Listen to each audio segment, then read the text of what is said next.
காலத்தின் குரல் நிகழ்ச்சிக்கு உங்களை அன்போடு வரவேற்கிறோம். தமிழகத்தின் தலைமைச் செயலாளராக இருந்த ராம்மோகன் ராவ் அவர்களது வீட்டில் நடந்த வருமான வரித்துறை சோதனை அடுத்து இன்றைக்கு அவர் வெளியிட்டிருக்கக்கூடிய கருத்துக்கள், ஊடகங்களை சந்தித்து அவர் கூறியிருக்கக்கூடிய கடுமையான குற்றச்சாட்டுகள் ஒரு அசாதாரண தன்மை கொண்டவையாக இருக்கின்றன.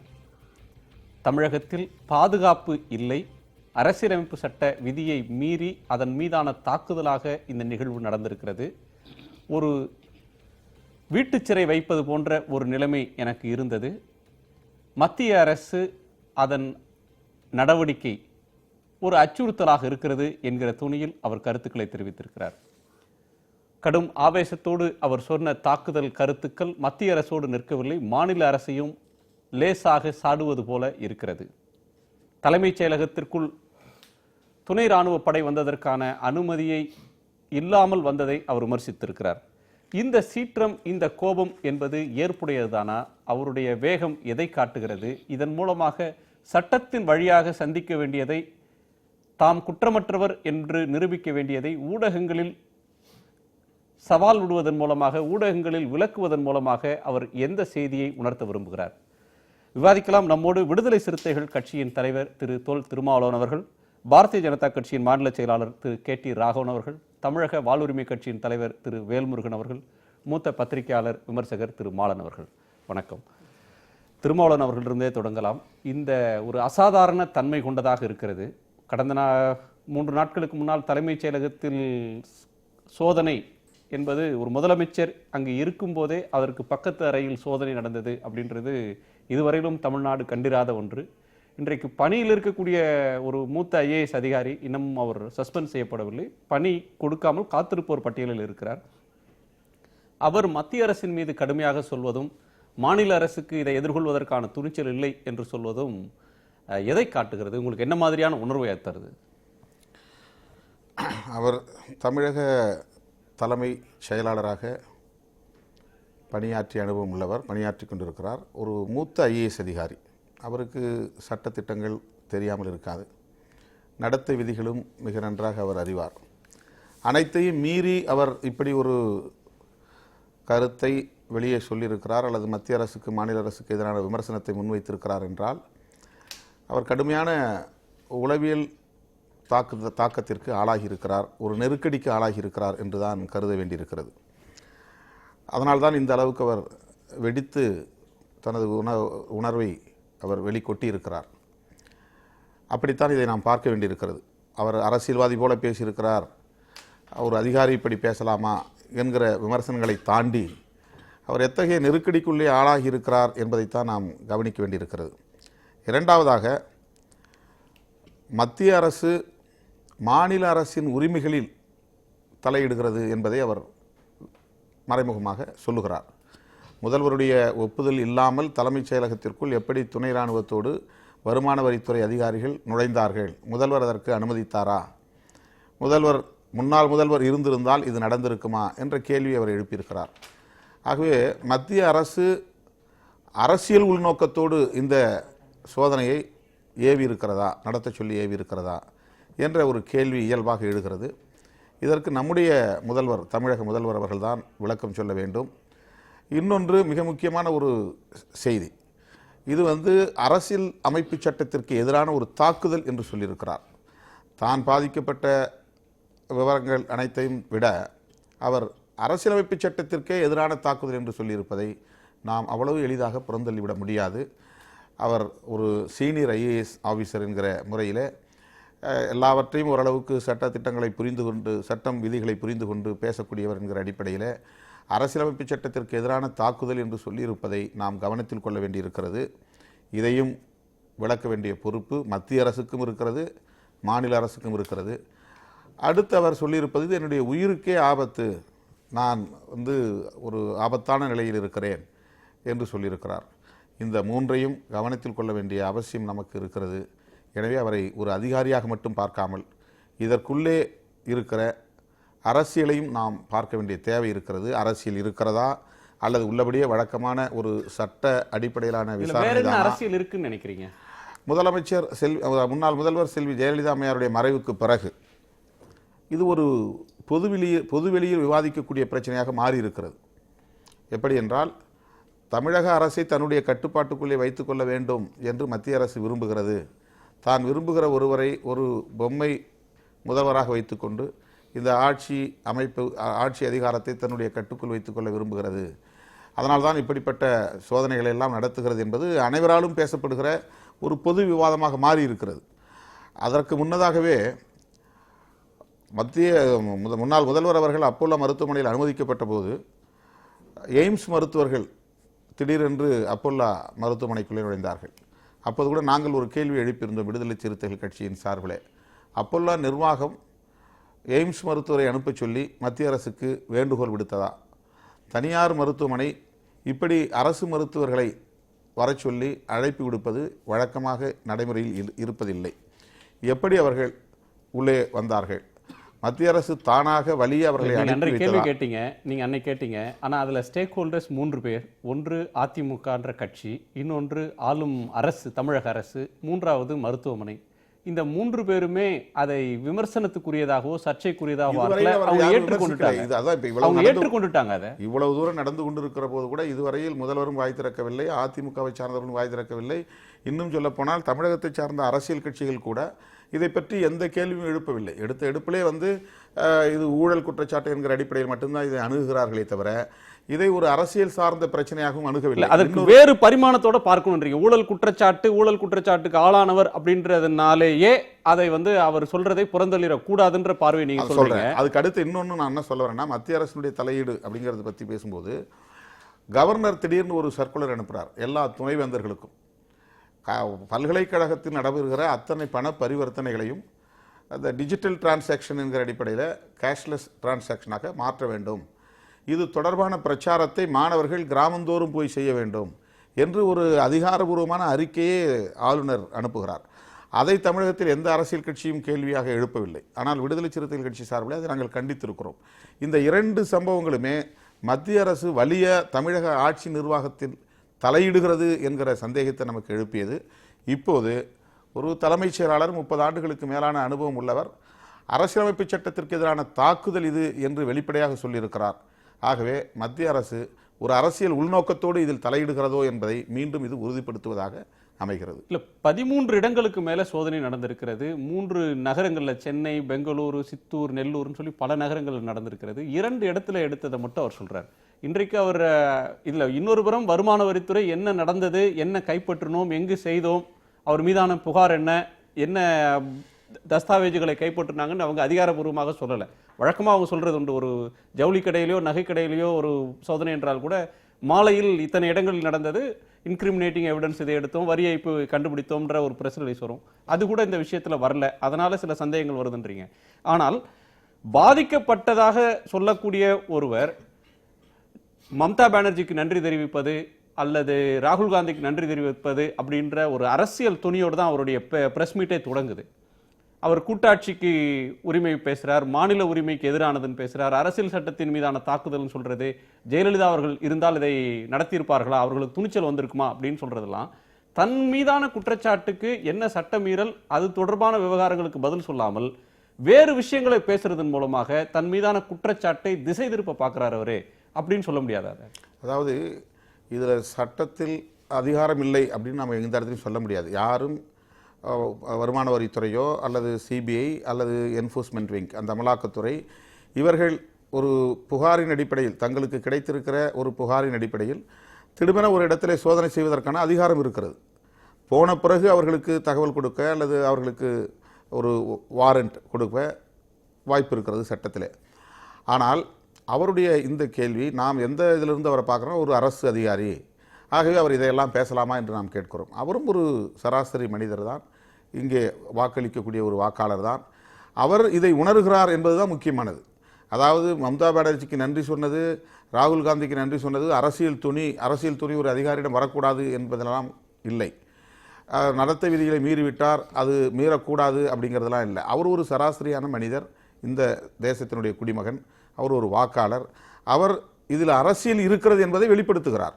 அதுதான் அதில் நாம் உணர வேண்டிய செய்தி. இதில் ஏதோ ஒரு அரசியல் உள்நோக்கம் இருக்கிறது. தமிழகத்தில் ஆட்சி நிர்வாகத்திலே ஒரு பலவீனம் இருக்கிறது. அந்த பலவீனத்தை பயன்படுத்தி மத்திய அரசு தலையீடு செய்ய விரும்புகிறது என்பதை தலைமைச் செயலாளருடைய பேட்டியிலிருந்தே நாம் புரிந்து கொள்ள முடிகிறது. அப்படித்தான் இதை நான் பார்க்கிறேன். ராகுல், உங்க பதில். அதாவதுங்க, சீஃப் செக்ரட்டரி, முன்னாள் சீஃப் செக்ரட்டரி பேசும்பொழுது அரசியல் அமைப்பின் மீதான அசால்ட் ஆன் கான்ஸ்டிடியூஷன் சொன்னார் அவர். இதை பற்றின சுப்ரீம் கோர்ட் சமீபத்தில் ஒரு ஜட்மெண்ட் இருக்குது. சுப்பிரமணியம் சுவாமி போட்டது, பிரசாந்த் பூஷன் போட்டதில் ஜாயிண்ட் செக்ரட்டரி லெவலுக்கு மேலே இருக்கிற ஆஃபீஸர்ஸ்க்கு அவங்க மேலே ரெய்ட் பண்ணணும்னா அதுக்கு பர்மிஷன் வாங்கணும்னு இருந்தது. அதை இட் இஸ் அகெயின்ஸ்ட் ஆர்டிகல் 14. எந்த அரசியலமைப்பு சட்டத்தின் உள்ள பூந்துக்கிட்டு அவருக்கு இது ஷீல்டா சொல்றாரோ அந்த அரசியல் சட்டத்துக்கு எதிரானது இது அப்படின்னு சொல்லிட்டு சுப்ரீம் கோர்ட் அதை நீக்கி விட்டது. எல்லாரும் ஒரே சமம்னு. அதனால இது அரசியல் சட்டத்திற்கு உள்ளே பூந்து கொண்டு அதை பாதுகாப்பாக கேடயமாக பயன்படுத்தவே முடியாது.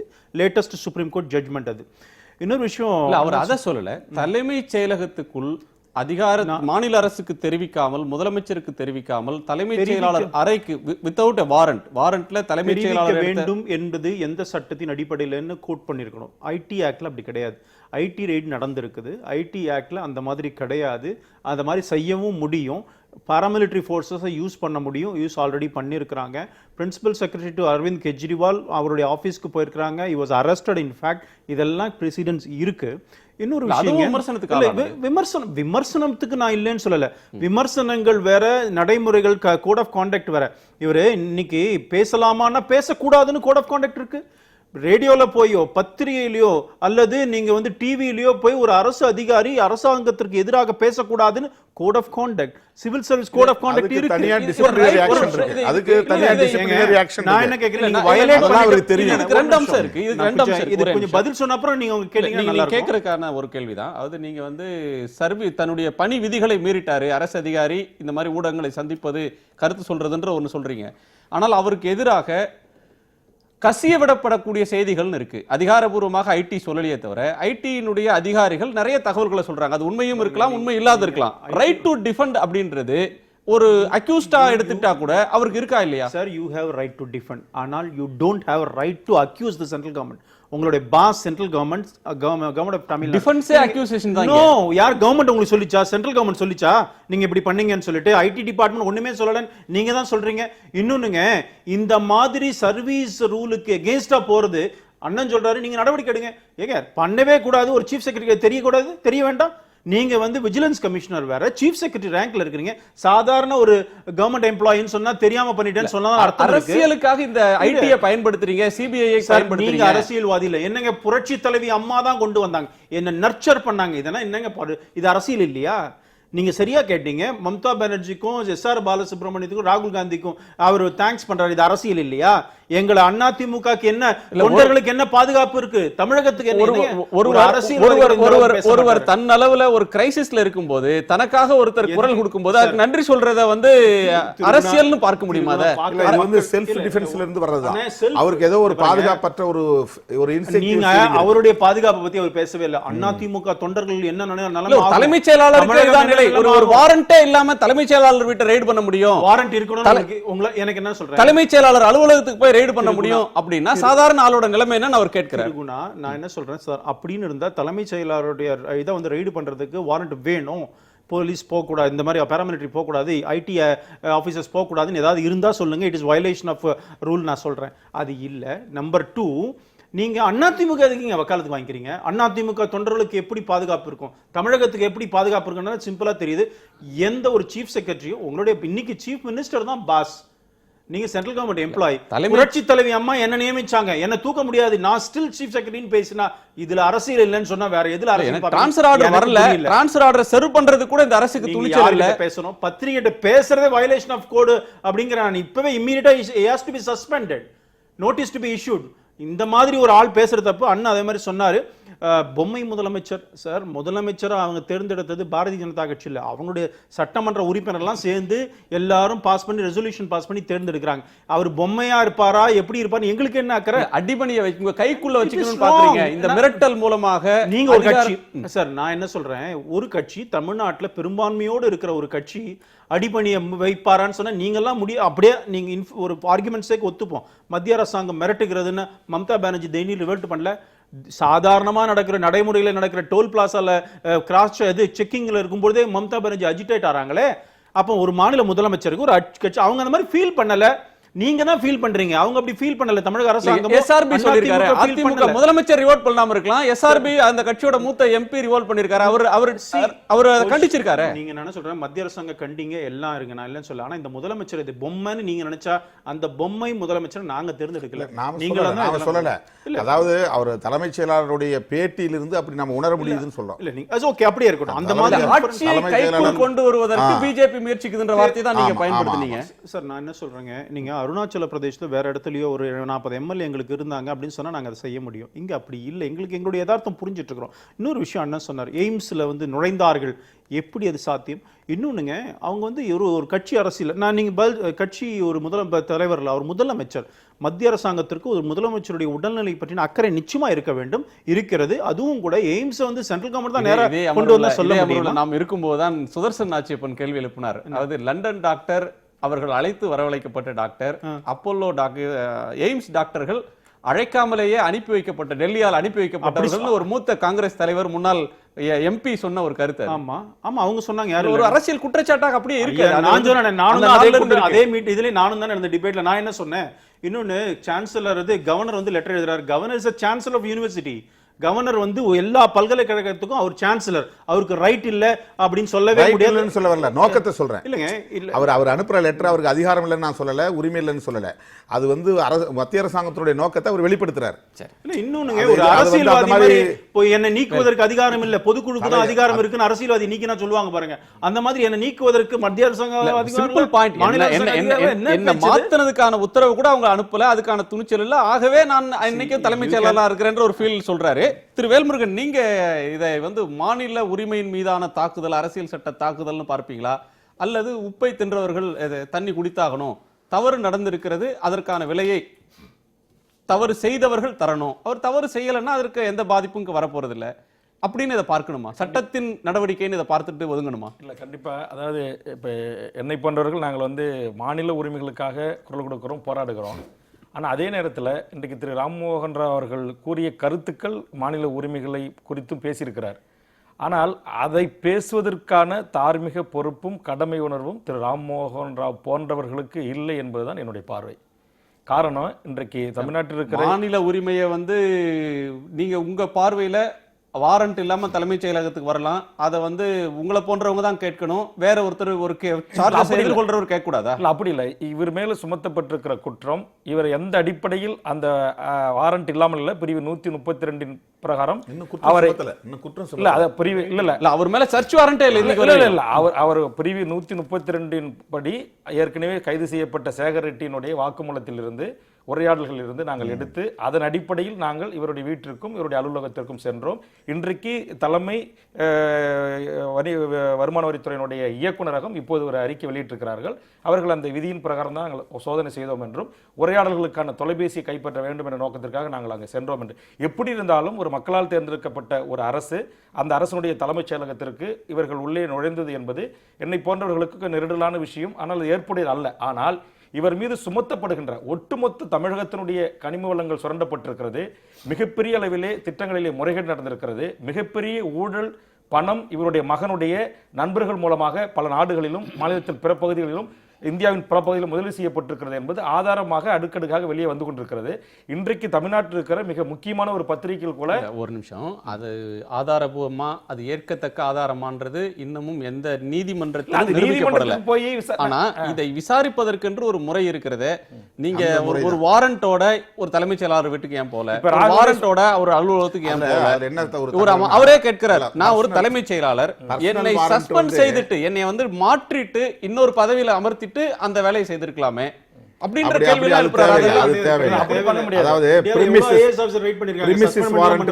இப்போ இதே இன்னொரு நாகராஜன் பண்ணிருக்காங்க, இப்போ போனாங்க, இதுல சஸ்பெண்ட் பண்ணாங்க, சஸ்பெண்ட் பண்ணிட்டா பண்ணாங்க. நீங்க தான் சொல்றது இந்திய அரசியலமைப்பு சட்டம் அனைவருக்கும் சமம், சுப்ரீம் கோர்ட் தலையிட்டு அப்படி வழங்க, அதிக ஜாயின்ட் செக்ரட்டரி லெவல்ல முன்கூட்டி தகவல் சொல்றது, அந்த சட்டத்தை நீக்கிட்டாங்க, அந்த பிரிவு தேவையில்லைங்கிற போது அப்புறம் இவருக்கு மட்டும் எப்படி அதை எதிர்பார்க்க முடியும்? என்னை பொறுத்த வரையில் திரு ராம்மோகன் ராவ் அவர்கள் குற்றம் எழுத்திருக்கிறார்கள், அதற்கான அதிகாரப்பூர்வாங்க ஆவணங்கள் கையில் இருக்கிறது. அதன் அடிப்படையில் நாங்கள் சோதனை மேற்கொண்டோம் என்கிற வருமான வரித்துறையுடைய அந்த அறிக்கை ஏற்றுக்கொள்ளக்கூடியது. ஆனால் அதற்காக துணை ராணுவத்தை கொண்டு போய் நிறுத்தி நீங்கள் குறிப்பிட்டது போல் முதலமைச்சர் பக்கத்தறையில் இருக்கிறார், அவருக்கும் தெரியாமல் இப்படி ஒரு நடைமுறைப்படுத்துது. எல்லாவற்றுக்கும் மேலாக இதை குறித்து எந்தவித ஒரு கருத்தையும் வெளியிடாமல் பதில் கூறாமல் இதுவரைக்கும் மாண்புமிகு தமிழக மக்களால் தேர்ந்தெடுக்கப்பட்ட தமிழக முதலமைச்சர் அவர்கள் மௌனம் காப்பது என்பதும் அவருடைய அரசியல் கட்சியினுடைய தலைமை இன்றைக்கு அந்த கட்சியினுடைய மிகப்பெரிய உயர்ந்த பொறுப்புகள் இல்லாமல் சமீபத்தில் அதிமுகவுக்கு சென்ற திரு SRP போன்றவர்களை விட்டு அறிக்கை விடக் கொள்வதும் என்பதும் நிச்சயமாக இதில் மிகப்பெரிய ஒரு அரசியல் இருக்கு. அந்த அரசியல் அழுத்தத்தின் காரணமாக திரு மாமகன் அவர்கள் இன்றைக்கு வெளியே வந்திருக்கிறார்களா இல்ல SRP போன்றவர்கள் வெளியே அறிக்கை தந்திருக்கிறார்கள் என்கிற மிகப்பெரிய கேள்வி தொக்கி நிற்கிறது. ஆக எது எப்படியோ தமிழ்நாட்டுடைய கனிம வளம், தமிழ்நாட்டுடைய மக்கள் வரிப்பணம் ராம்மோகன் ராவ் போன்ற சில IAS அதிகாரிகளுடைய துணையுடன் கலவரப்பட்டிருக்கு, மிகப்பெரிய ஊழல் நடந்திருக்கிறது. அது வெளி உலகத்துக்கு கொண்டு வரப்பட வேண்டும். அதற்காக நீங்க பேசுறீங்க, கடந்த காலத்துல இதே துணியில பேசுனீங்களான்ற ஒண்ணு இருக்கு. திரு மாலன், உங்கள்கிட்ட கேட்க விரும்புறது, ராம்மோகன் ராவ் எழுப்பின ஒரு கேள்வி, இந்த தவறுகள் இந்த குற்றச்சாட்டுகள், வேல்முருகன் சொல்ற குற்றச்சாட்டுகள் இது எல்லாமே ஜெயலலிதா அவர்கள் மறைவுக்கு பிறகோ மருத்துவமனை சென்ற பிறகோ நடந்ததில்ல, பல மாதங்களாக அதற்கு முன்பு பல ஆண்டுகளாக நடந்த விஷயம். அவர் எழுப்புற ஒரு கேள்வி, இந்த நடவடிக்கையை ஜெயலலிதா அவர்கள் உயிரோடு இருந்திருந்தால் எடுக்கக்கூடிய துணிச்சல் இந்த அரசுக்கு, மத்திய அரசுக்கு வந்திருக்குமான்னு கேட்கிறார். சட்டப்படியான நடவடிக்கையா இருந்தா கூட அதை எடுக்கிறதுக்கு துணிச்சல் இருக்குமான்னு ஒரு கேள்வி அதுல வருது. இன்னொன்று, இதை இந்த எல்லைக்கு அவர்கள் போயிருக்கவே முடியாதுன்ற ஒரு விஷயமா அதுல வருது. இதை அவர் மத்திய அரசின் மீதான குற்றச்சாட்டுன்னு இதை பார்க்கிறதா, அல்லது மத்திய அரசை எச்சரிக்கிறாருன்னு பார்க்கிறதா, இல்ல மாநில அரசை அவர் தனக்காக உதவிக்கு வரலன்றதுக்காக மாநில அரசுக்கும் சில சமிக்ஞைகளை அவர் தர்றாரு அப்படின்னு இதை புரிஞ்சுக்கிறதா? இது இதற்கு பின்னால் ஒரு அரசியல் இருக்குது. அரசியல்னா என்ன மாதிரியான அரசியல்னு சொன்னால், நீங்கள் அவருடைய அறிக்கையில் அவருடைய பேட்டியில் பார்த்தீங்கன்னா முக்கியமான 3 அம்சங்கள் 2 முதல்வர்களை அவர் ஒப்பிடுறாரு. ஜெயலலிதா இருந்தபோது எனக்கு இதை நடத்த செய்திருப்பார்களா என்று கேட்கிறாரு. இப்போது இருக்கக்கூடிய முதல்வர் இப்போது மாநில அரசு என்ன செய்கிறது என்று அவர் ஒரு கேள்வி கேட்கிறாரு. இந்த ஒப்பீடை அவர் எதற்காக செய்கிறாரு என்று பார்க்கிற போது, நண்பர் திருமாவளவன் சொன்னதை போல பொதுவெளியில் பேசக்கூடியதெல்லாம் எடுத்துக்கொண்டு நாம் அரங்கில் உட்கார்ந்து பேசுவது என்று சொன்னால், பொதுவெளியில் இன்னொரு விவாதம் போய் கொண்டிருக்கிறது. அதிமுகவுக்குள்ளே 2 தரப்புகள் ஒருவருக்கு ஒருவர் அங்கே ஒரு டக்கஃபார் நடந்து கொண்டிருக்கிறது, ஒரு கயிறழுக்கும் போட்டி நடந்து கொண்டிருக்கிறது என்று பொதுவெளியில் பேசப்படுகிறது. அந்த சூழ்நிலையை பயன்படுத்தி அதை தனக்கு சாதகமாக திருப்பிக் கொள்கிற நோக்கத்தில் அவர் பேசுகிறார். இந்த மாதிரி ஒருத்தர் பேசுவதற்காக அரசமைப்பு சட்டத்தின் மீது தாக்குதல், மத்திய அரசின் மீது தாக்குதல், மாநில அரசின் மீது தாக்குதல். அந்த பேட்டி முடிகிற போது என்னுடைய உயிருக்கு பாதுகாப்பு இல்லை, சாதாரண மக்களுக்கு என்ன பாதுகாப்பு இருக்கிறது, இந்த சீக்வன்ஸை நீங்கள் வைத்து பார்க்கிற போது முழுக்க முழுக்க இதற்கு பின்னால், இந்த அறிக்கைக்கு பின்னால் ஒரு அரசியல் சக்தி இயங்குகிறது. அந்த நம்பிக்கையில், அந்த துணிச்சலில் தான் அவர் இந்த மாதிரி பேசுகிறார். அந்த அரசியல் சக்தி எது என்பதை அடையாளம் கண்டு கொண்டால் நம்ம இந்த எல்லாவற்றுக்கும் ஒரு விடை காண முடியும். இதே கேள்வி அந்த கேட்கிறாங்க. அந்த அரசியல் சக்தி எது என்பதை அவருக்கு பிஜேபிக்கு வேண்டாதவர்கள் அது பிஜேபி என்று சொல்லலாம், ஏடிஎம்கேல ஒரு குழுவை சார்ந்தவர்கள் இன்னொரு குழுவை சொல்லலாம், இல்லை இந்த குழுவை சார்ந்தவர்கள் என்று சொல்லலாம். அது எப்படியாக இருந்தாலும் அதற்கு பின்னால் அதிமுகவில் இத்தனை குழுக்கள் இருக்கு, 2-3 குழுக்கள் இருக்குன்றது ஒரு இதுவரையிலும் ஊர்ஜிதமாகாத ஒரு வரையிலும் பன்னீர்செல்வம் முதலமைச்சர் மாநில பன்னீர்செல்வம் அவர்கள் சசிகலா அவர்களுடைய தலைமை ஏற்று அந்த வெற்றிடத்தை நிரப்பணும்னு சொல்லி அவர் வேண்டுகோள் விடுத்ததுதான் இன்றைக்கு வரையிலுமான. அதே நேரத்தில் ஜெயலலிதா சமாதியில் நின்று அவர்களுடைய அமைச்சர்களே புதிய முதலமைச்சரை பற்றி பேசுகிறாங்க, எதிர்கால தலைமைக்கு விசுவாசமாக இருப்போம் என்று பேசுகிறாங்க. அப்போ நிகழ்கால தலைமையை பற்றின கேள்விகள்லாம் இருக்குது. அப்போ இது பொதுவெளியில் இருக்கக்கூடிய ஒரு விஷயம் தான். இப்போ அவங்க சொன்னாங்க பொதுவெளியில் இந்த மாதிரி விஷயங்கள் பேசுகிறாங்கன்னு சொல்லிட்டு, அதே லைசன்ஸை நான் எடுத்துக்கொண்டு பேசுகிறேன். பொதுவெளியில் பேசக்கூடிய ஒரு விஷயத்தின் அடிப்படையில் பார்த்தா இதற்கு பின்னால் ஒரு அரசியல் சக்தி இயங்குகிறது. இது அவராக கொடுத்த அறிக்கையா, அவர் இதை போல ஒரு அறிக்கை கொடுக்க வைக்கப்பட்டார்? ஒரு குறுக்கீட்டுக்கு மன்னிக்கணும், இப்போ அவர் சொல்றதுக்கு பின்னாடி ஒரு அரசியல் இருக்கிறது, அதற்கு பின்னால் ஒரு அரசியல் சக்தி இருக்குன்னு சொல்றீங்க. அது நீங்க சொல்றது சரியா கூட இருக்கலாம். சோதனைக்கு பின்னாடி அரசியல் இல்லை, சோதனைக்கு பின்னால் அரசியல் கணக்குகள் இல்லை, சோதனை இந்த இவ்வளவு பிரம்மாண்டமான சோதனைகள், துணை ராணுவ படை, இதுக்கு பின்னாடி எல்லாம் அரசியல் நோக்கமோ அரசியல் சக்தியோ இல்லைன்னு நம்ம நிராகரிச்சிட முடியுமா? நிராகரிக்க முடியாது. ஆனால் நீங்கள் தமிழக வரலாற்றை எடுத்து பார்த்தீங்கன்னா இவர் 5வது, அதாவது தலைமைச் செயலாளராக இருந்து ஓய்வு பெற்றவர்கள் இருக்காங்க, தலைமைச் செயலாளராகவே இருக்கும்போது விசாரணைக்குள்ளானவங்க இருக்காங்க. ஒரு தலைமைச் செயலாளர் மேலே விசாரணை நடத்துவது என்பதே ஒரு அரசமைப்பு சட்டத்துக்கு எதிரானது என்று வந்து அதை சொல்லிட முடியாது. டிவி வெங்கட்ராமன் இருந்தபோது அவர் மேலே வந்து நிலக்கரி ஊழல் தொடர்பாக வந்து வழக்கு தொடுக்கப்பட்டது. ஜெயலலிதா மீது சொத்து குழப்பு வழக்கில் அவர் ஒரு சாட்சியமாக வந்து அவர் சேர்க்கப்பட்டார். அதற்கு பிறகு வந்து ஹரிபாஸ்கர் இருக்கும்போது அவர் மீது 2 வழக்குகள் நடந்தன. நிலக்கரி ஊழலுக்காக ஒரு வழக்கு, வண்ண தொலைக்காட்சிக்காக ஒரு வழக்கு. ஒரு வழக்கில் விடுவிக்கப்பட்டார், ஒரு வழக்கில் தண்டிக்கப்பட்டார்.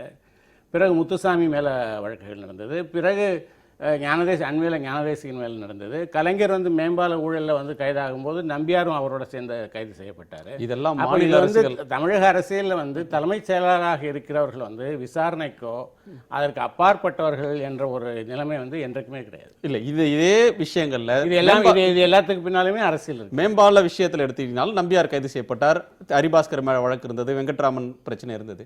இது எல்லாமே அரசியல் காரணங்களுக்காக அதிமுக ஆட்சியில் இருக்கும்போது திமுக மீதும், திமுக ஆட்சியில் இருக்கும்போது அதிமுக காலத்தவர்கள் மீதும் போடப்பட்ட வழக்குகளாக ஒரு அரசியல் காரணத்துக்கு மாறி மாறி போட்ட வழக்கு, மாநில அரசுகள் போட்ட வழக்குகள். இந்த முறை மத்திய அரசு சீன்ல வருது.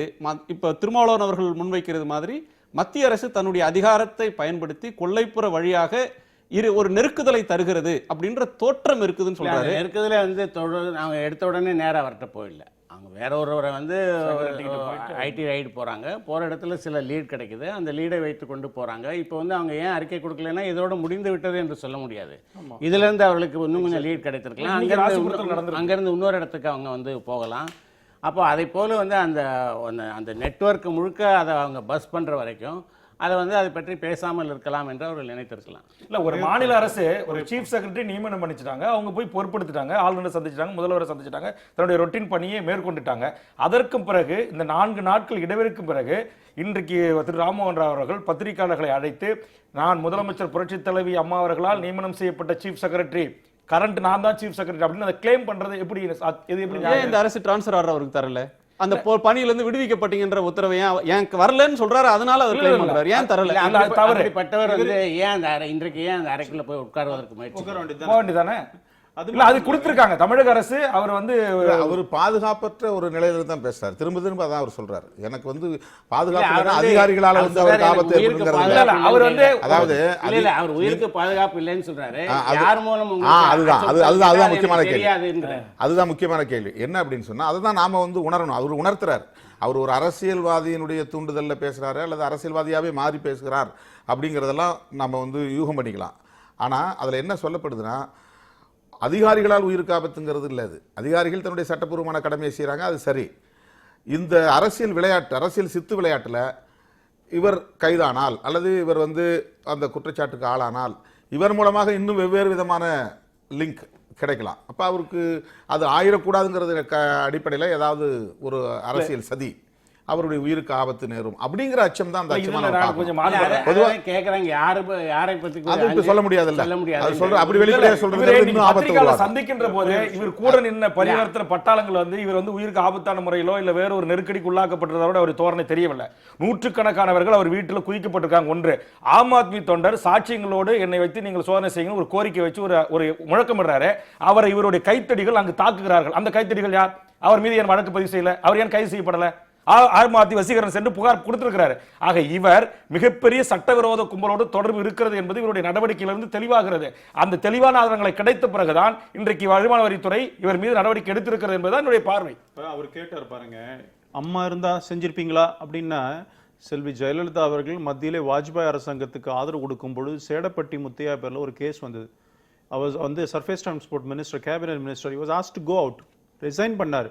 வாஜ்பாய் பிஜேபி கவர்மெண்ட் அப்போ இருக்கும் பொழுதும் கூட இந்த மாதிரி குற்றச்சாட்டுகள் வரும்பொழுது ஜெயலலிதாவோட ஆதரவோடு நாங்க இருக்கும்போது கூட வெளில போதான் சொன்னா போனாங்க. காலமே மாறிடுச்சு. இல்ல, சேடப்பட்டி முத்தையா காலம் வந்து அதாவது சார்ஜஸ் ஃப்ரேம் ஒரு நிமிஷம், அது என்னன்னா தார்மீக ரீதியாக இந்திய அரசியல்ல அது ஒரு பொற்காலம் தான் சொல்லணும்.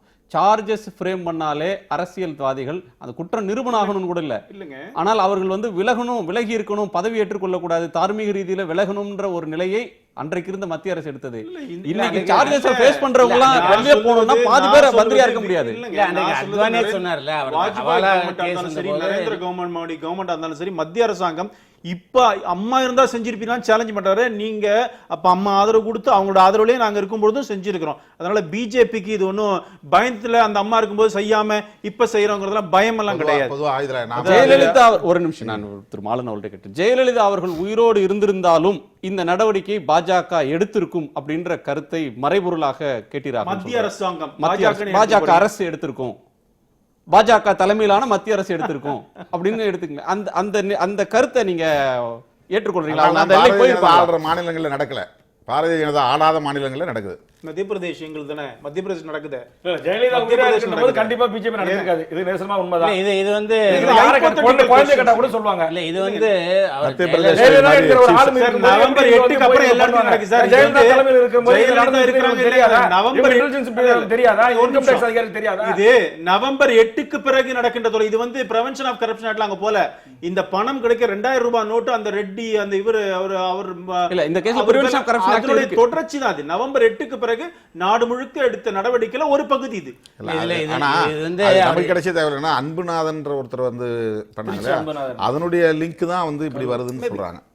அது நவம்பர் 8க்கு முன்னாடி ஜெயலலிதாவை வந்து குளோரிஃபை பண்ணுவதை போல அவர் வந்து அவங்க மேல வந்து ஒரு மறைமுகமாக ஒரு கரையை தீட்டுகிறாருன்னு தான் நான் நினைக்கிறேன். அதாவது அவர் என்ன சொல்ல வருகிறாருன்னா 94ல இருந்து எனக்கு தெரியுங்கிறாரு. 94ங்கிறது வந்து அவருடைய முதல் ஆட்சி காலம்.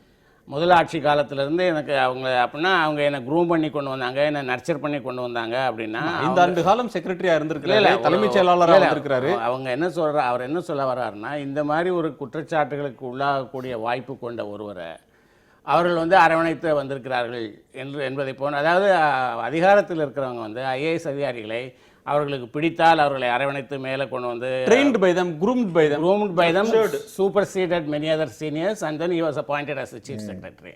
அந்த மாதிரி கொண்டு வருவாங்க. அவங்களுக்கு வேண்டாதவர்களாக இருந்தால் அவங்கள தூக்கி ஆர்கைவ்ஸில், அவங்கள தூக்கி மியூசியத்தில், அவங்கள தூக்கி ஸ்டேஷனரியில் போடுவாங்க. அப்படிங்கிறத வந்து அவர் வந்து அதையும் கூட இதில் வந்து அவர் உணர்த்துறாரு. இந்த ஐஏஎஸ் அதிகாரிகள் என்பவங்க வந்து அதிகாரத்தில் இருப்பவர்களுடைய விருப்பங்களுக்கும் வெறுப்புகளுக்கும் உட்பட்டு தான் அவர்களுடைய கரியர் இருக்கிறது என்பதையும் அவர் வந்து மறைமுகமாக சொல்றாரு. ஆல் இந்தியா சர்வீஸ் ஆபீசர்ஸ்க்கும் ஒரு வேண்டுகோள் அதில் விடுத்திருக்கிறார். இல்லை அதில் வந்து இப்போ இது வந்து நம்ம நடைமுறையில் நிறைய இடத்துல வந்து நம்ம பார்த்துருக்கோம். they may be all India service officers but they are subjected to the whims and fancies of the state politiciansங்கிறது தான் இதில் வந்து நம்ம பார்க்குறோம். அப்போ இவர் மீது நாளைக்கு குற்றங்கள் ஏதாவது சாட்டப்பட்டது என்று சொன்னால் அப்போ குற்றச்சாட்டுக்கு உள்ளான ஒருவரை வந்து அவர்கள் அரவணைத்து வளர்த்தார்கள் அப்படிங்கிற அதிமுக ஜெயலலிதாவுடைய தலைமையின் மீதும் ஒரு கரையை வந்து அவர் வைப்பதற்கு முயற்சிக்கிறார். அவர் வந்துட்டு ஒரே கட்சியில் இருக்கக்கூடிய 2 முதல்வர்களை ஒப்பிட வேண்டிய அவசியம் எங்கிருந்து வருகிறது? அப்போ வந்து அதுதான் நீங்க சொன்ன மாதிரி அதிமுகவுக்குள் நடக்கிற உட்கட்சி விவகாரம் கூட இது பத்திரிகையாளர் சந்திப்பதிலே மிகப்பெரிய ஒரு அரசியல் இருக்குதுங்க. இல்ல அந்த அரசியல் ஒரு இடைவேளைக்கு பிறகு பேசுவோம். ஒரு இடைவேளைக்கு பிறகு காலத்தின் குரல் தொடரும்.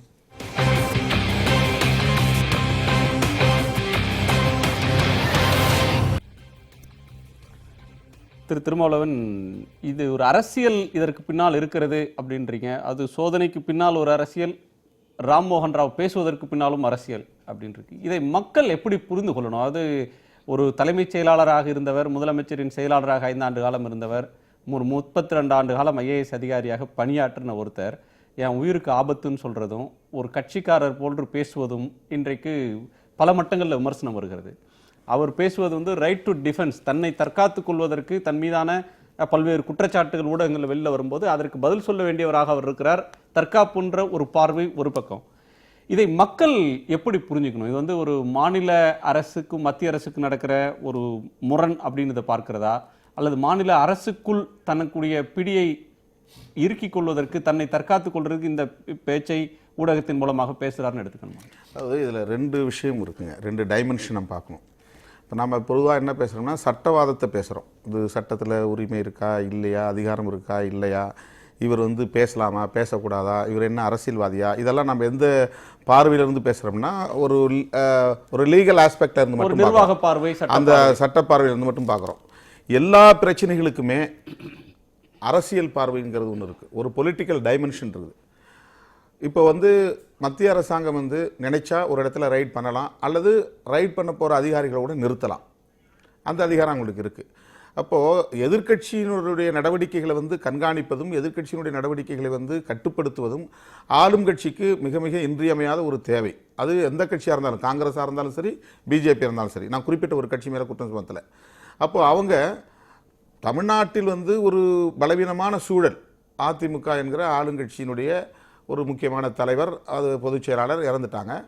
இறந்ததுக்கு பிறகு அந்த கட்சி வந்து ஒரு தடுமாற்றத்துக்குள்ளே இருக்குது. அவங்களுடைய முதல்வரை தேர்ந்தெடுக்கிறதையும் பொதுச் செயலாளரை தேர்ந்தெடுக்கிறதையும் அந்த கட்சியினுடைய வலிமையை வந்து தக்க வைத்துக் கொள்வதிலும் ஒரு போராட்டத்தில் இருக்குது. அந்த நேரம் பார்த்து இது நடக்கிறது. அப்போ இதுக்குள்ளே வந்து ஒரு அரசியல் பார்வைங்கிறது ரொம்ப ரொம்ப முக்கியமானது. பொலிட்டிக்கல் டைமென்ஷனை பார்க்க வேண்டிய அவசியம் இருக்குது. அந்த கட்சிக்குள்ளே ஒரு உட்கட்சி மோதல் இருக்குங்கிறத நம்ம வந்து மறுத்துட முடியாது. கட்டாயமாக பவர் ஸ்ட்ரகிள் இருக்கும். ஒரே சமூகமாக இருந்தாலும் சரி அல்லது ஒரே கட்சியாக இருந்தாலும் சரி ஒரு பவர் ஸ்ட்ரகிள் நடந்துக்கிட்டே. ஏன்னா அதிகாரம் தொடர்புடையது. அது யார் அந்த அதிகாரத்தை கைப்பற்றுவதுங்கிறது. அப்போ அந்த பவர் ஸ்ட்ரகிள் நடந்துக்கிட்டு இருக்கிற நேரத்தில் இந்த பேட்டி, ராம்மோகன் ராவுடைய பேட்டி, தமிழ்நாட்டினுடைய எல்லா அரசியல் கட்சிகளும் மௌனம் காத்துக்கிட்டு இருக்கு. ஒரு பெரிய ரைடு நடந்துக்கிட்டு இருக்குது. முக்கியமான தலைகள் எல்லாம் உருளுகிறார்கள். தலைமைச் செயலகமே வந்து சோதனைக்கு உட்படுத்தப்படுகிறது. அனைத்து அரசியல் கட்சிகளும் மௌனம் காத்து கொண்டிருக்கிற வேளையில் ஒரு அரசியல் குரலாக வந்து ஒரு தலைமைச் செயலாளருடைய குரல் ஒலிக்குது. இந்த இடத்துல வந்து ராம்மோகன் ராவ் அவர் யார் நமக்கு தொடர்பு கிடையாது. அவரை டிஃபெண்ட் பண்ணுறது நம்முடைய நோக்கம் இல்லை. நம்முடைய ஒரே நோக்கம் என்னென்னா, அரசியல் பார்வையில் மக்கள் இதை பார்க்க வேண்டும். மத்திய அரசாங்கம் மாநில உரிமைகளுக்குள் தலையிடுகிறதா இல்லையா, வேண்டுமென்றே பழிவாங்கும் நோக்கில் இது ஈடுபடுகிறதா, அல்லது அதிமுகவை பலவீனப்படுத்திவிட்டு தாம் இங்கே தன்னுடைய கால் இங்கே வேறு ஊன்றப்பட வேண்டும், கால் ஊன்ற வேண்டும் என்கிற நோக்கத்தில் செயல்படுகிறதா? இந்த கேள்வி தான் முக்கியமான கேள்வி. அப்போ ராம்மோகன் ராவுடைய ஒவ்வொரு சொல்லுமே இதற்கு விடை சொல்கிறது. அவருடைய பேட்டி, அவர் அரசு அதிகாரியாக இல்லாமல் அரசியல்வாதியாக மாறி பேசுகிறாரு, நம்ம குற்றம் சாட்டலாம், அது வேறு விஷயம். அவர் அரசியல்வாதியாக இருக்கிறதுக்கு காரணம் அரசியல்வாதிகளோட பழகுனது, அரசியல்வாதிகளால் வந்து அவர் கையாளப்பட்டது. பொதுவாக எல்லா அதிகாரிகளுமே, ஐஏஎஸ் அதிகாரிகள் மட்டுமில்லை, ஐபிஎஸ் அதிகாரிகள் உட்பட ஆளுங்கட்சிக்கு விரும்புகிற மாதிரி சேவை செய்வது தான் அவங்களுடைய கடமை. அது மத்திய ஆளுகிற கட்சியாக இருந்தாலும் சிலர் இருக்காங்க, ஒன்று ரெண்டு இருக்கலாம். அவங்க வந்து எங்களுக்கு அதிகாரமே வேண்டாம்னு நினைச்சிருக்கிறவங்க இருக்கலாம். என்கவுண்டரே நம்ம மக்கள் ஆதரிக்கக்கூடிய நிலைமையெல்லாம் இருக்கு. ஆமா, அது சட்டபூர்வமா. இப்ப இத கூட மேலோட்டமா பார்க்கும்போது ஊழல் எதிர்ப்பு அப்படின்னு ஒன்று வரும். ஊழல் பண்றவங்க மேல நடவடிக்கை தேவை, கட்டாயமா தேவை, ஒரு பொதுவான பார்வை கட்டாயமா தேவை. பொதுமக்கள் பார்வையில ஊழல் ஒழிக்கப்படணும். இன்னைக்கு பிரதமருடைய நடவடிக்கை கூட பெரும்பான்மையான பொதுமக்கள் வந்து சரியா தான் செய்யறாருன்னு சொல்றாங்க. ஆனா அதுக்குள்ள ஒவ்வொன்றுக்குள்ளும் ஒரு ஹிடன் அஜெண்டா உண்டு. அந்த ஹிடன் அஜெண்டா பொதுமக்களுக்கு தெரியாது. அப்படிப்பட்ட ஒரு உள்ளீடான உள்நோக்கம், ஒரு அரசியல் திட்டம், அந்த ஹிடன் அஜெண்டா என்னங்கிறத சொல்றது தான் நாம வந்து இந்த விவாதங்களில் பங்கேற்கிறோம். அப்ப அப்படி பார்க்கும்போது என்னுடைய பார்வையில் நான் என்ன சொல்றேன்னா, ராம்மோகன் ராவ் ஊழல் செய்திருக்கிறார்னா சட்டம் தன் கடமையை செய்யட்டும், கைது செய்யட்டும், வழக்கு பதிவு பண்ணட்டும், விசாரிக்கட்டும், தண்டிக்கட்டும். அதுல நமக்கு எந்த மாற்று கருத்தும் இல்லை. ஆனால் இந்த நடவடிக்கையில் அரசியல் உள்நோக்கம் இருக்கிறதா இல்லையா? அரசியல் உள்நோக்கம் இருக்கிறது என்பதுதான் அவருடைய பேச்சிலிருந்து வெளிப்படுகிற ஒரு உண்மையாக இருக்கிறது. அதைத்தான் நான் திரும்ப திரும்ப சொல்ல கன்ஃபியூஷன் இருக்கு. ஸ்டேட் கவர்மெண்ட்ல ஆளுங்கட்சியில கன்ஃபியூஷன் கட்டாயமா இருக்கு. ஒரு பவர் ஸ்ட்ரகிள் நடக்குது. நான் என்னுடைய பார்வை நான் என்ன பார்க்கறேன்னா, ஒரே ஒரு நிமிஷம், என்னுடைய பார்வை நான் என்ன பார்க்கறேன்னா, அதிமுகவுக்குள்ளே நடக்கிற உட்கட்சி குழு மோதல், அந்த உட்கட்சி மோதலுடைய வெளிப்பாடு தான் இது. இவர் ஒரு குழுவினுடைய குரலா ஒலிக்கிறார் அப்படிங்கறத என்னுடைய பார்வை. மத்திய அரசாங்கம் இதை பயன்படுத்தி, இந்த கன்ஃபியூஷனை பயன்படுத்திக்கணும்னா ரைடு ஏடிஎம்கே எம்பி மேலேயோ மந்திரி பேர்லையோ இங்க இருக்கிற முக்கியமான ஏடிஎம்கே காரங்க மேல பண்ணா, இது நீங்க சொல்ற வாதம் ரைட். பண்றது சீஃப் செக்ரட்டரி மேல. சீஃப் செக்ரட்டரிக்கு இதுக்கு என்ன சம்பந்தம்? இதுக்கு நான் என்ன கேட்கிறேன், எதுக்கு சீஃப் செக்ரட்டரி மேல ரைடுக்கு அதிமுகவுடைய ஒரு பாராளுமன்ற உறுப்பினர் வக்காலத்துக்கு வாங்குறாரு? தினம் ஆன்டி கரப்ஷன் பியூரோ எத்தனையோ பேர்ல கவர்மெண்ட் எம்ப்ளாயி பேர்லயும் அதிகாரி பேர் நடவடிக்கை, அப்பெல்லாம் இந்த ஏடிஎம்கே குரல் வந்து கொண்டிருக்கிறதா? வந்ததா எப்போ? அது கண்டிச்சு வரலையே. இப்ப எதுக்கு சீஃப் மினிஸ்டருக்கு இத்தனை பேர் வக்காலத்து வாங்குறீங்க? இதை பயன்படுத்த வேண்டும் என்று சொன்னால் ஆளுங்கட்சி மேல நாங்க ரைடு பண்ணா நீங்க சொல்றது நியாயம். உங்களுடைய ஆர்குமெண்ட், இந்த ஆர்குமெண்ட் எப்படி ரைட்டான ஆர்குமெண்ட் இருக்கும்? எஸ்ஆர்பி வந்து union minister of state for personnel, இந்த சிபிஐ, ஐபிஎஸ், ஐஏஎஸ் இதெல்லாம் பார்த்தவர். ஆமா, அதனால அவர் விஷயம் தெரியாம சொல்றாரு அப்படின்னு சொல்ல முடியல. அப்படி சொல்லலங்க. இன்னொரு பார்வை இருக்கு. அவர் சொல்ற விமர்சனம் என்பது ஊழலை ஆதரிப்பதற்காக அவர் அறிக்கை விடல.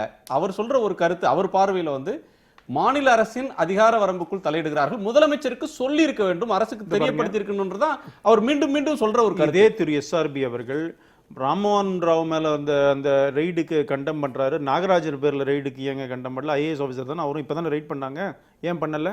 என்ன உங்களோட அவரும் ஒரு ஐஏஎஸ் ஆஃபீஸர் தானே, பண்ணலையே நம்ம பார்க்கலையே அந்த ஸ்டேட்மெண்ட்ல. நான் என்ன கேட்கிறேன், ஒரு அதிகாரிகள் மீது பார்க்கிற ரெய்டுக்கு இவர் ஏன் வக்காலத்துங்கிற ஒண்ணு விஷயத்தை மட்டும் பேசல. அவர் வந்து செக்ரட்டேரியட்டுக்குள்ள வந்து ஆமா, நீங்க சிஆர்எஃப் போனதை பத்தி தான் அவர் அதுதான் சொல்ல வரேன். ஐடி ஆக்ட் தெளிவா தான் இருக்கு. ஐடி ஆக்ட் அதுல என்ன கேள்வி வருதுன்னா, அப்போ நான் என்ன எஸ்ஆர்பிட்ட நான் என்ன கேட்க விரும்புறேன்னா, முதல்வர் வந்து அன்றைக்கு அலுவலகத்தில் இருந்திருக்காரு, அதே வளாகத்தில் அதே தளத்தில் உட்கார்ந்து வேலை செய்திருக்காரு. அங்கே அடுத்த அறையில் என்ன நடப்பது என்பது அவருக்கும் தெரிந்திருக்கும். ஒரு முதல்வராக இருக்கிறவருக்கு வந்து கன்னியாகுமரியில் என்ன நடப்பது என்பது கூட அதுவும் பிரதமரை சந்தித்து விட்டு வந்து அடுத்த நாள் இல்லை, அவர் வந்து கன்னியாகுமரியில் கன்னியாகுமரியில் என்ன நடக்குது என்பதை கூட தெரிந்து உளவுத்துறையின் மூலமாக தெரிந்து கொள்ள வேண்டிய ஒரு கடமையும் பொறுப்பும் கொண்டவர் வந்து அவர் அடுத்த அறையில் என்ன நடக்குது என்பது அவருக்கு நிச்சயமாக தெரிந்திருக்கும். அவர் அதை பற்றி எதையும் பேசலை. அவர் ஏன் அதை பற்றி பேசவில்லை என்று எஸ்ஆர்பி அவருடைய அறிக்கையில் விளக்கமோ முதல்வரை கேள்வி கேட்டோ எந்த ஒரு வரியும் அதில் வந்து இல்லை. அப்போ வந்து மௌனம் சம்மதத்திற்கு அடையாளம் என்று தான் எடுத்துக்கொள்ளணும். அடுத்த அறையில் நடப்பது வந்து அவருக்கு தெரிந்திருக்கிறது, அதை அவர் அனுமதித்திருக்கிறாரு. அப்ளை ஆகிற லாஜிக் ஓபிஎஸ்க்கு அப்ளை ஆகாதா? ஐடி வந்து இந்த செயின் எல்லாத்தையும் பஸ்ட் பண்ணிட்டு இறுதியாக சொல்லணும், முழு விவரம் தெரிந்த பிறகு அறிக்கை தரலாம். அதே மாதிரி ஐடியோட அறிக்கை முழுமையாக வந்த பிறகு விசாரணை விவரம் தெரிஞ்ச பிறகு கூட அரசு ரியாக்ட் பண்ணலாம். முதலமைச்சர் அந்த முடிவு எடுக்கும்போது நீங்க வந்து முந்திக்கிறீங்க. ஓபிஎஸ்க்கு அப்ளை ஆகும், அதை வந்து மறுப்பு இல்லை. அது வந்து எஸ்ஆர்பிக்கு தெரியாதா என்பதுதான் என்னுடைய கேள்வி. அவருடைய கட்சியில் இருக்கக்கூடிய அவருடைய எம்பிக்கு அவர் ஏன் மௌனமாக இருக்கிறார் நாம எப்படி புரிந்து கொள்ள வேண்டும்? அவரும் ஒரு குழு சார்ந்த குரலா ஒலிக்கிறார் தான் நம்ம புரிஞ்சுக்கணும். யார் எஸ்ஆர்பி அப்படிதான் பாக்கணும். இந்த மாதிரிலாம் கோனார் நோட்ஸ்ல இல்ல அப்ப இதனுடைய மொத்த அது உட்கட்சியில் நடக்கிற ஒரு பவர் ஸ்ட்ரக்சர் தானே. நாம யதார்த்தமா பேசுவோம். இதுல வேற ஒண்ணும் இல்ல. ஜெயலலிதா அவர்கள் இருந்திருந்தால் நடக்குமா அப்படின்ற ஒரு கேள்வி ஒரு ஹைப்போதெட்டிக்கலா எழுப்பிட்டே இருக்காங்க. இல்ல ஜெயலலிதா இருந்திருந்தால் நடக்குமானா வந்து இது வந்து ஒரு ஊகத்தின் அடிப்படையில் பேசப்பட ஒரு கேள்வி, ஒரு ஆளுமையின் அடிப்படையில் பேசப்படக்கூடிய கேள்வி. அவங்க மாநில உரிமைகளுக்காக வந்து அவங்க குரல் கொடுத்துருக்காங்க. ஆனால் அவங்களுடைய அணுகுமுறை என்பது எப்படி இருந்திருக்குன்னு கேட்டிங்கன்னா, மாநில உரிமைகளுக்காக குரல் கொடுப்பதை வந்து சட்ட ரீதியாக தான் அவங்க எதிர்கொள்வதற்கு வந்து அவங்க முயன்றிருக்காங்களே தவிர வந்து அரசியல் ரீதியாக அவர்கள் எதிர்கொண்டது வந்து மிக குறைவு. நாடாளுமன்றத்தில் வந்து சில நேரங்களில் குரல் கொடுத்துருக்காங்க. ஆனால் வீதியில் இறங்கி போராடுவது, அறிக்கை கொடுப்பது, பொதுக்கூட்டங்களில் பேசுவது, அதை போன்ற அணுகுமுறைகளை அவர் அதில் இன்னொரு விஷயம் நான் சொல்ல விரும்புகிறேன். அதாவது மத்திய அரசாங்கத்தில் வந்து அது நாடாளுமன்றத்தில் வந்து 37 நாடாளுமன்ற உறுப்பினர்களும் ஏடிஎம்கே தான் லோக்சபாவில். அதே மாதிரி ராஜ்யசபாவிலையும் உங்களுக்கு கணிசமான எண்ணிக்கை இருக்குது. கட்டாயமாக சில மசோதாக்களை கொண்டு வரும்போது அதிமுகவினுடைய தயவு மத்திய அரசுக்கு தேவைப்படுகிறது, அவங்களுடைய ஆதரவு தேவைப்படுகிறது, ஒத்துழைப்பு தேவைப்படுகிறது. இப்போது பவர் ஸ்ட்ரகிளில் தங்களுக்கு வேண்டிய ஒரு குழுவை தான் கட்டுப்பாட்டுக்குள் வச்சுக்கணும், அதனால இன்னொரு குழுவை அச்சுறுத்தணும் அப்படிங்கிற ஒரு தேவை கூட மத்திய அரசுக்கு இருக்கலாம். சரி, மத்திய அரசு உங்க வாதத்திலிருந்தே நான் ஒன்று கேட்கிறேன். அதாவது மத்திய அரசு அதிமுகவை வளைக்க பார்க்கிறது, அதிமுகவை ஒட்டுமொத்தமா இல்ல, தன்னுடைய பிடியை ஏதேனும் ஒரு வகையில தான் சொன்னால் அந்த கட்சி கேட்கணும்ன்ற ஒரு இடத்துக்கு அச்சுறுத்தலை தருது, ஒரு குழுவை அச்சுறுத்துகிறது, இன்னொரு குழுவை ஒரு வாதத்துக்கு இருந்தாலும் கூட அவங்களுடைய நடவடிக்கை என்பது ஆட்சியில் முக்கியமானவர்கள் யார், அந்த கட்சியில முக்கியமானவர்கள் யார், செல்வாக்கானவர் யார் அப்படின்றவங்க மேலதானே பாயணும். ஒரு அதிகாரியின் மீது பாய வேண்டிய அவசியம் என்ன இருக்கு? அதுவும் எந்த வகையிலும் தொடர்பில்லை இவருக்கு. அதுல இவர் மீதான நடவடிக்கை என்பது அந்த கட்சிக்குள்ள என்ன தாக்கத்தை ஏற்படுத்திடும்? இல்ல அப்படியான அவர் வந்து ஏன் அதிமுக தொண்டர்களுடைய நிலைமை என்ன என்ற அந்த கேள்வி அவர் தனக்கான பாதுகாப்புக்கு பேசலாம். அவர் வந்து அப்படி பேசுறதுனால அவர் என்ன பாதுகாப்பு வந்துற போகுது? இல்ல அதிமுக சிறுத்தைகள் கட்சிகள் எனக்கே ஒரு சீஃப் அவர் சொல்றதே ஒரு நிலை என்றால் அதிமுக தொண்டனுக்கு என்ன நிலை? அடுத்து இன்னொரு வரி கேட்கிறார், தமிழ்நாட்டில் யாருக்கும் பாதுகாப்பு இல்லைன்ற சார். அதிமுக தொண்டர்கள் அதையும் கேட்டார் சார், அதையும் கேட்டார். என்னை நியமித்தது புரட்சி தலைவி அப்படின்னு அவர் இந்த ஆட்சி வார்த்தை அவர் சொல்றது ஒரு தலைமைச் செயலாளராக இருந்த என் வீட்டிலேயே எந்த வாரண்ட்டும் இல்லாமல் சிஆர்பிஎஃப் துணை ராணுவ படை வந்து என்னை சிறை வைக்கக்கூடிய நிலைமை வீட்டு சிறை வச்சாங்க. எனக்கே இந்த நிலைமைன்னா அதிமுக தொண்டர்களுக்கு என்ன நிலைமை? தமிழ்நாட்டு மக்களுக்கு பாதுகாப்பு இல்ல. தமிழ்நாட்டு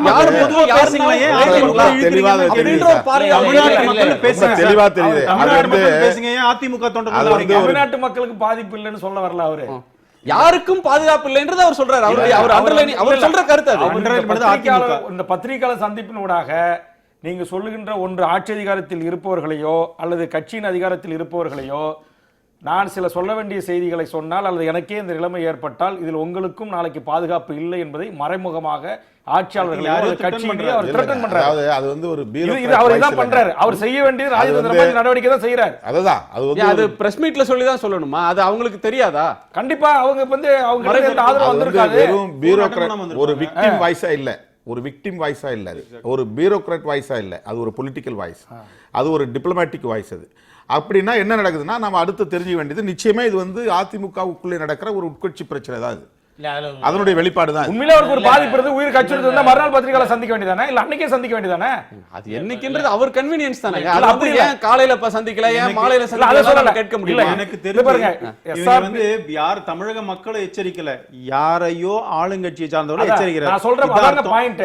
அவங்களுக்கு புரிய வேண்டிய மெசேஜ் இது. ஆளுங்கட்சிக்காரர்கள் மட்டும் இல்ல, மத்திய அரசாங்கத்தினுடைய தலையீட்டை சுட்டிக்காட்டி தான் எச்சரிக்கிறார் அப்படின்றார். மத்திய அரசாங்கம் தேவையற்ற தலையீடு செய்கிறது, ஆளுங்கட்சியாக இருக்கிற அதிமுகவுக்குள்ளே குழப்பத்தை ஏற்படுத்த பார்க்கிறது அப்படிங்கறது அதுல நம்ம தெரிஞ்சுக்கல.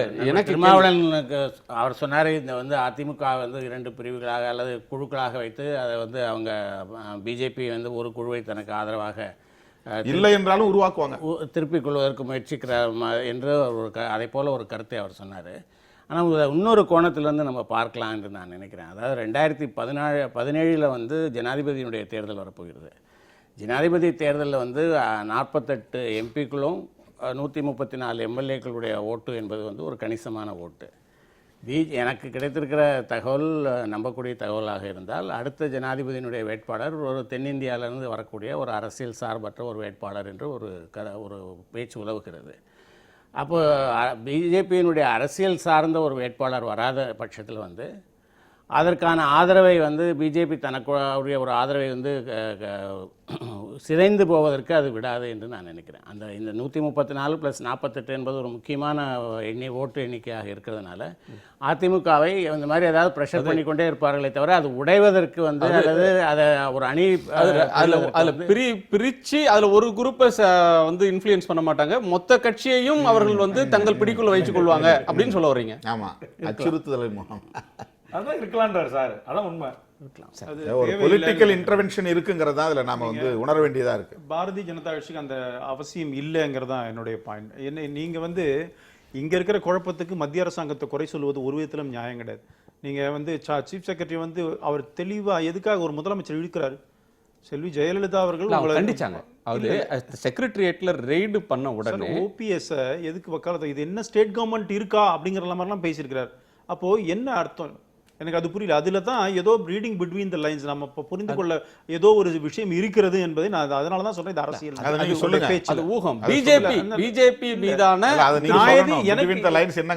எனக்கு தெரியாது இல்ல, அவர் தான் சொல்லணும். ஆனா அவர் பேசுறத மொத்தத்தையும் பார்க்கும்போது அதுல அப்பட்டமான அரசியல் இருக்கு. அதனாலதான் அது அவ்வளவுதான் நான் சொல்றேனே தவிர ஒரு எந்த அரசியலுக்கு எதிரான குரல், எந்த அரசியலுக்கு ஆதரவான குரல் திரு திருமாவளவன் அவர்கள் என்ன சொன்னீங்க? ஆனா அவர் வந்து அரசியலை வெளிப்படுத்த விரும்புறாரு, என்ன நடந்துகிட்டு இருக்கிறது இல்ல, அதையே நாம வந்து அரசியல் பார்க்க வேண்டாம், இன்னொரு பக்கத்தை பார்க்கணும். முதல்ல நீங்க ஆரம்பிச்சீங்க.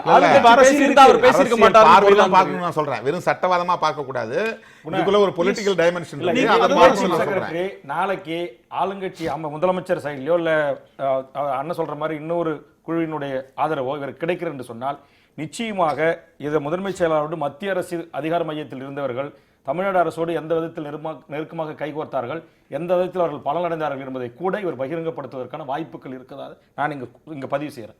கண்டிப்பா இதே ராம்மோகன் ராவ் இன்றைக்கு முன்னாள் முதலமைச்சர் அம்மையார் அவர்கள் இல்லாத போது இவர்கள் இப்படி செய்கிறார்கள் என்ற தோணியில் எழுப்புகிற இவர் அந்த முதலமைச்சருக்கு மிக நெருக்கமாக அவருடைய செயலராக இருந்து மத்திய அமைச்சர் பெருமக்களோடு சில தொடர்புகளை ஏற்படுத்தி சில பேச்சுவார்த்தைகள் நடத்திய இடத்தில் திரு ராம்மோகன் ராவ் அவர்கள் இருந்திருக்கிறார்கள்.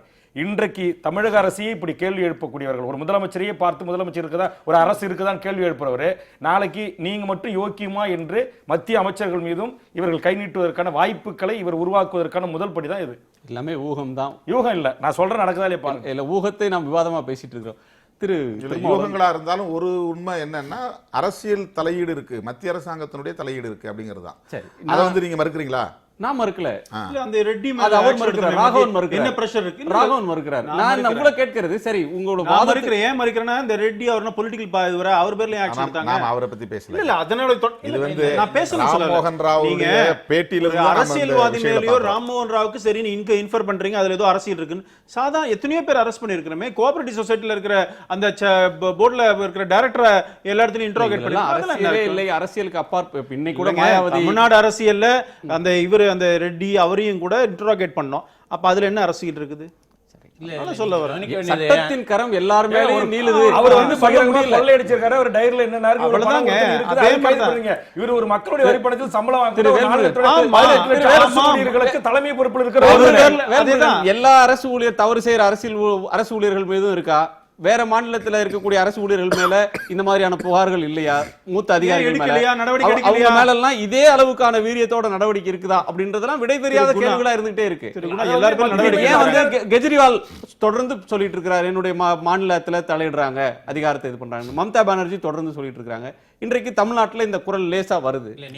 எல்லாத்தையுமே வந்து நம்ம இது எல்லாமே வந்து ஒரு பொலிட்டிக்கல் ரீசன்ஸ்க்காக மட்டுமே சொல்றாங்க. செலக்டிவா இல்ல மத்திய அரசு, அவங்க ஜென்யூனா தான் இருக்காங்க அப்படின்ற ஒரு முடிவுக்கு நம்ம வந்துட முடியுமா? நீங்க கெஜ்ரிவால் பத்தி ராகவன் சொன்னாரு, நீங்களும் சொல்றீங்க. அங்க நடந்தது அந்த பிரின்சிபல் செக்ரட்டேரியட்ல நடந்த ரைடு வந்து சிபிஐயால் நடத்தப்பட்ட ரைடு, ஐடிஆல் நடத்தப்பட்ட ரைடு இல்ல, சிபிஐயால் நடத்தப்பட்ட. He was eventually arrested. He was virtually arrested. அங்கேருந்து ஃபைல்ஸ் எடுத்துட்டு போனாங்க சிபிஐ. இப்போ சிபிஐ இதில் பார்த்தீங்கன்னா 3 ஏஜென்சிஸ் வந்து இதில் செயல்பட்டுருக்கு. 3 ஏஜென்சிஸ் சிபிஐ, இடி, ஐடி 3 பேரும் பண்ணியிருக்காங்க. அப்போ இதை அவங்க ஏதோ ஒரு பெரிய ஒரு விஷயம் இருக்கிறது என்கின்ற ஒரு கோணத்தில் தான் அவங்க வந்திருக்கணும். இவர் இன்றைக்கு கொடுத்த அவருடைய டிஃபென்ஸ் பூரா வந்துட்டு ஐடி பற்றின டிஃபென்ஸ் தான் வந்து அவர் கொடுத்துருக்காரே தவிர வந்துட்டு சிபிஐ வந்ததை பற்றி அவர் ஒரு கேள்வி கூட எழுப்பல. சிபிஐ அவர்கிட்ட வரல, இன்னமும் அவரிடம் சிபிஐ போகல. அமலாக்கத்துறை இல்ல அந்த 3 ஏஜென்சிஸ் வந்து ரைடுக்கு போச்சு அவருடைய வீட்ல. அவர் வீட்ல வந்து வருமான வரித்துறை தான் பஞ்சநாமா சிபிஐ வரும்போது சில ரெஸ்ட்ரிக்ஷன் இருக்கு, சொல்லணும் அதெல்லாம் ப்ரொவிஷன் இதெல்லாம். அதுல வந்து மாயாவதி ஏற்கனவே வந்து சிபிஐ வந்து அரசியல் நோக்கங்களுக்காக பயன்படுத்தப்படுகிறதுன்னு சொல்லியிருக்காங்க. சுப்ரீம் கோர்ட் வந்து அது வந்து ஒரு கூண்டு கிளி என்று வந்து சிபிஐ வந்து அது சொல்லியிருக்கு. அதனால இப்போ நீங்க சொல்வதை போல அரசியல் நோக்கத்திற்காக பயன்படுத்த வேண்டும் என்று சொன்னா அவங்க சிபிஐ பயன்படுத்தியிருக்கலாம். அவங்க வந்து ஐடியும் இடியும் வந்து பயன்படுத்த வேண்டிய வழக்கமாக யூபிஏ காங்கிரஸ் மீது வழக்கமா சொல்லக்கூடிய குற்றச்சாட்டு சிபிஐயை தங்கள் கைக்குள் வைத்துக் கொள்வார்கள். மாயாவதி மீதும் ஒரு வழக்கு, முலாயம் சிங் மீதும் ஒரு வழக்கு. அந்த வழக்கு முடிவுக்கே வராது, அது அப்படியே இருக்கும். அவங்களுக்கு எப்ப நெருக்கடி வருகிறதோ அப்போது ஒரு விசாரணை வரும். 2 பேரும் சேர்ந்தே மத்திய அரசை ஆதரித்த தருணம் கூட கடந்த காலத்தில் நடந்திருக்கிறது. எனவே மத்திய அரசு சென்ட்ரல் ஏஜென்சிஸை ஒரு பொலிட்டிக்கல் ரீசன்ஸுக்கு பயன்படுத்தலன்னு சொல்ல முடியாது. அதே நேரத்தில் ராம்மோகன் ராவ் எழுப்புற குற்றச்சாட்டுகள்லாம் சரி, அவர் பக்கம் தான் நியாயம் இருக்கு அப்படின்னு நம்ம பாராமிலிட்டரி ஃபோர்ஸ் பாதுகாப்புக்கு தான் அவங்க போய் ரெய்டு பண்ண மாட்டாங்க, ஐடி தான் போய் ரெய்டு பண்ணுவாங்க.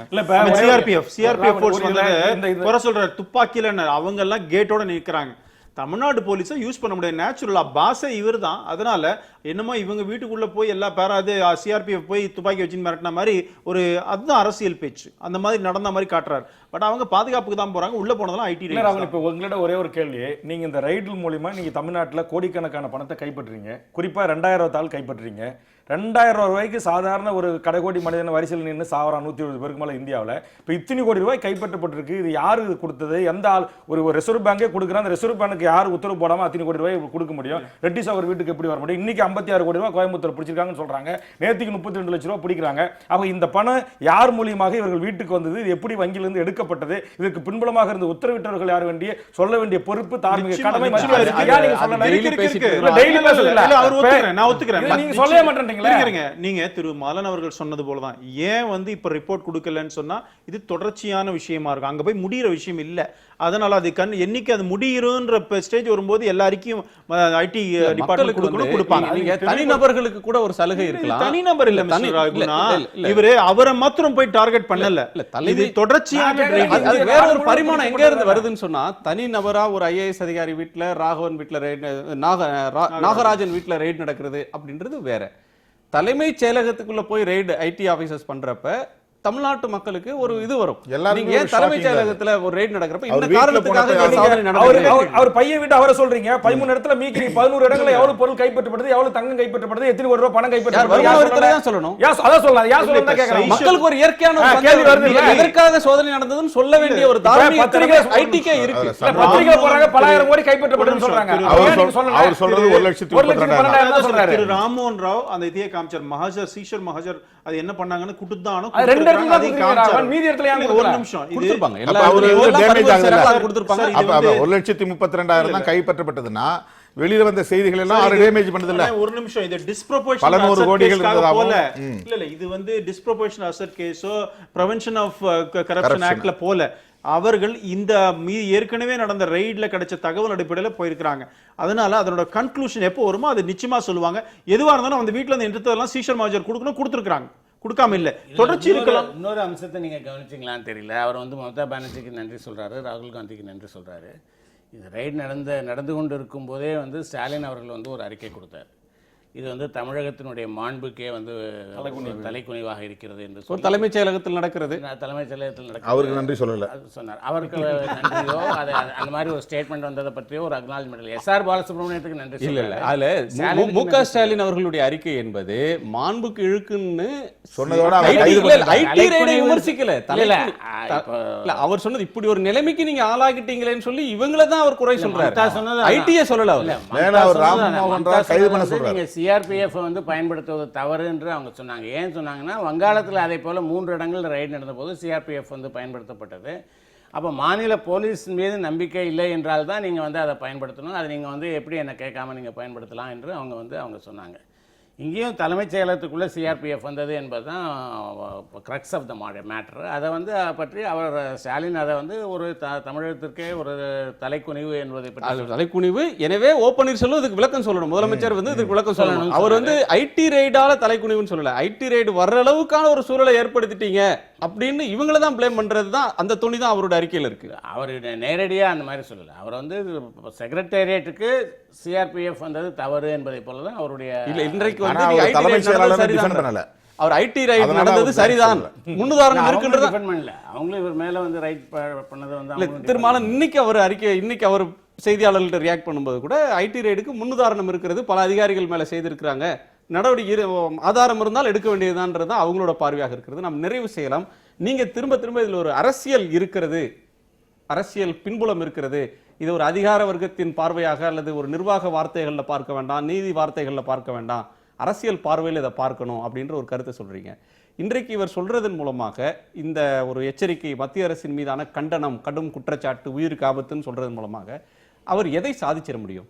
இன்னைக்கு அவருக்கு ஏதேனும் ஒரு ரிலீஃப் கிடைக்கணும் அப்படின்னா ஐடி இதன் மீது அடுத்த கட்டமா என்ன நடவடிக்கை எடுக்க போறாங்க? இன்றைக்கு வந்து அவர் மகன் பெயரிலான சோதனை அவர் வீட்டில் வந்து முடிஞ்சிருக்கிறது, தலைமைச் செயலகத்தில் நடந்திருக்கிறது. இந்த சோதனையினுடைய அடுத்த கட்டம் அது இடி வரப்போகிறதா, சிபிஐக்கு அந்த வழக்கு போக போகிறதா, இல்லை மூவரும் சேர்ந்து பண்ண போறாங்களா? இது எல்லாமே மத்திய அரசு தான் முடிவு செய்ய போகிறது. சென்ட்ரல் ஏஜென்சிஸ் தான் இதை செய்ய போறாங்க. இப்படி அவர் கொதித்து எழுவதன் மூலமாக, எச்சரிக்கை விடுப்பதன் மூலமாக, மம்தா, ராகுல் காந்தி போன்றவர்களுக்கு நன்றி தெரிவிப்பதன் மூலமாக மத்திய அரசுக்கு அவரை என்ன கன்செஷன் அவர் மத்திய அரசு கொடுத்துற போது அவர் எந்த துணிச்சல் இதை செய்கிறார்? இல்லை, இது வந்து அவர் தன்னுடைய தற்காப்புங்கிற மனநிலையிலிருந்து பேசினாலும் கூட ஒரு அரசியல் அதில் இருக்குங்கிறது தான் நம்ம விவாதத்திலையும் புரிய வருது. அதில் குறிப்பாக வந்து அதிமுக பலவீனப்பட்டு இருக்கிறது, தலைமையை இழந்த நிலையில் அதை பயன்படுத்தி கொள்ள மத்திய அரசு அல்லது பாரதிய ஜனதா முயற்சிக்கிறது அப்படிங்கிறது ஒரு பொது விவாதமாக தொடர்ந்து ஜெயலலிதா அம்மையாருடைய மறைவுக்கு பிறகு நிகழ்ந்து கொண்டிருக்கிற ஒன்று. அதையெல்லாம் உறுதிப்படுத்தக்கூடிய வகையில் இந்த நடவடிக்கைகள் அமைந்திருக்கின்றன என்பதுதான் இவருடைய பேச்சு. அது அவர் கோடிட்டு காட்டுறதன் மூலமாக அவருக்கு என்ன பலன் கிடைக்க போகுது? அதுல ஒன்றும் அவருக்கு பலன் இல்லை. அவருக்கு என்னன்னா அதிமுகவை சார்ந்தவர்கள் தங்களுக்கு பாதுகாப்பாக இருப்பார்கள்ங்கிற நம்பிக்கை அவருக்கு இருக்கலாம். சரி, அவரை சார்ந்த அல்லது அவர் யாரு எதிர்பார்க்கிறாரோ அந்த நிலையில வந்து அதிமுக தொண்டர்கள் ஒரு எதிர்ப்பு தெரிவிப்பாங்க, மத்திய அரசாங்கத்தினுடைய நடவடிக்கைகளுக்கு எதிர்ப்பு தெரிவிப்பாங்க. ஏன்னா அமைதியா இருக்குல்ல தமிழகம். ஒரு ஒட்டுமொத்தமா ஜெயலலிதா அவர்களுடைய மறைவுக்கு பிறகு எதிர்கட்சிகள் வரவேற்கிறாங்க, அமைதியாக இல்ல. பெரும்பாலான கட்சிகள் இந்த நடவடிக்கை தேவைன்னு வரவேற்கிறதுக்கு எதிர்கட்சி வரிசையில் இருக்கக்கூடியவங்க இந்த நடவடிக்கை இருக்கு. ஊழல்ங்கிற அடிப்படையிலையோ அல்லது வேறு காரணங்களால சட்டப்பூர்வமான நடவடிக்கைங்கிற அடிப்படையிலையோ அதை வரவேற்கிறாங்க, கண்டிக்கிறாங்கன்னு வச்சுங்க. ஆனால் மத்திய அரசாங்கத்தினுடைய தலையீடு அதுதான் இந்த இடத்துல பேசப்பட வேண்டிய ஒரு விஷயமா நான் அதை மட்டும் தான் பார்க்குறேன். நான் வேற விஷயங்களுக்குள்ளே நான் போகல. அவர் வந்து தப்பு செஞ்சாரா இல்லையாங்கிறத சட்டம் தான் சொல்லணும், இன்கம் டேக்ஸ் தான் சொல்லணும், சிபிஐ தான் சொல்லணும், என்ஃபோர்ஸ்மெண்ட் விங் தான் சொல்லணும். அதுக்குள்ளே நான் போக விரும்பலை. அவர் மேலே வழக்கு போடட்டும், தண்டிக்கிட்டும், நான் முதல்ல சொன்ன மாதிரி அது வேறு.